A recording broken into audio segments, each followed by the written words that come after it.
রাধে রাধে বন্ধুরা, গোবিন্দের কৃপায় সকলে কুশলেই আছেন। আর এই যে রবিবার দিন যে খেলা হলো তার যে প্রাইজ পেলো আর কি, তো সেটা তো কালকের ব্লগে আপনাদের দেখাতে পারিনি। তা আজকে এই যে দেখাচ্ছি ছবিগুলো।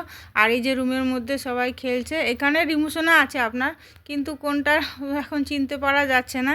আর এদিকে বিকেলে আপনার টিউশনি ছিল, তো বাড়ি ফেরার পথে ওর বাবার সাথে এই যে একটু চার্চে গিয়েছিল আর কি। আমি বলেছিলাম, আমাকে বলছিল যে বাড়ি এসে মানে তারপরে আমাকে নিয়ে যাবে বলছিল আর কি। আমি আর গেলাম না ঠান্ডার মধ্যে, আরে যা তুই দেখে আয়। আর এদিকে আমাদের এখানে 3টে চার্চ আছে আপনার। আর তার আগের বছর আমাদের এখানে একটা মাঠ আছে, বিরাট বড় বিএনের মাঠ। তো সেই আমার একটা ব্লগে আপনাদের দেখিয়েছিলাম, ওখানে তো মেলাও বসেছিল। মীর এসছিল, যেদিন মীর এসছিল সেদিন আমরা গিয়েছিলাম দেখতে। অনেক দোকান বসেছিল, খুব ভালো লাগছিল। প্রতি বছর যদি হয় তাহলে তো খুব ভালো হয় বলুন, কিন্তু হয় না প্রতি বছর। এই যে মেদিনীপুরে যেমন প্রতি বছরই হয়, মেদিনীপুরেও এক বছর দেখে এসেছিলাম। চন্দ্রকোনা রোডে পিকনিক করতে গেছিলাম, ফেরার পথে আমার রিয়াও ছিল সাথে। মেদিনীপুরে চার্চে মেলা দেখে তারপরে বাড়ি এসেছিলাম। কি সুন্দর!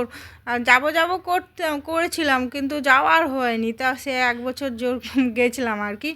তো এখানেও যদি প্রতি বছর হয় তো খুবই ভালো, কিন্তু হয় না, তার কি করা যাবে। তো দেখুন ওরা বাবা মেয়ে মিলে যে ছবি তুলেছে, কি সুন্দর লাগছে। বাবা মেয়ের ছবি তুলেছে আর মেয়ে বাবার ছবি তুলেছে। আমি গেলে আমিও কটা ছবি তুলে নিয়ে আসতাম, আমার তো আর যাওয়া হলো না। তো যাই হোক, আপনারা দেখুন কেমন লাগছে।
এদিকে ওর দিদা ওকে চাউমিন করে দিয়েছে আজকে।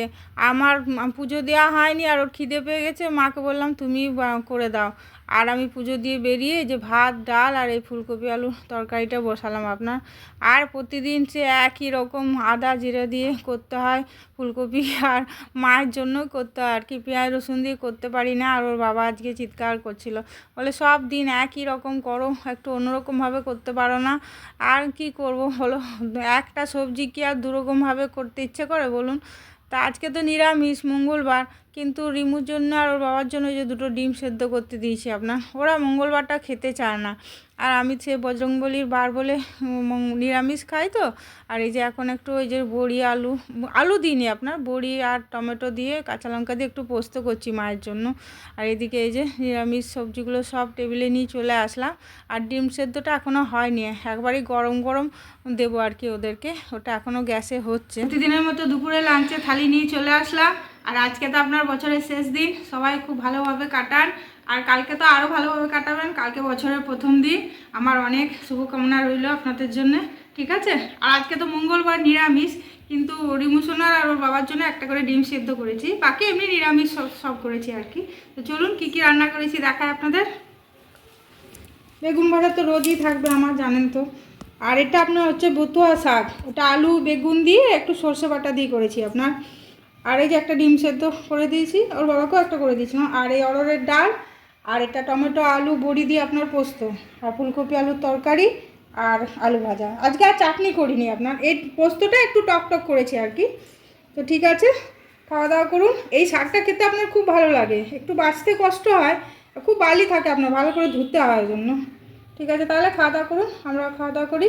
ঠিক আছে, ব্লগটা আমি এখানেই শেষ করছি। ভালো থাকবেন, সুস্থ থাকবেন, আর সাবধানে তো অবশ্যই থাকবেন। আবার কিন্তু খুব ঠান্ডা পড়ে গেছে। আর যদি ভালো লাগে তাহলে একটা লাইক, কমেন্ট আর শেয়ার করে দেবেন, কেমন? হরে কৃষ্ণ।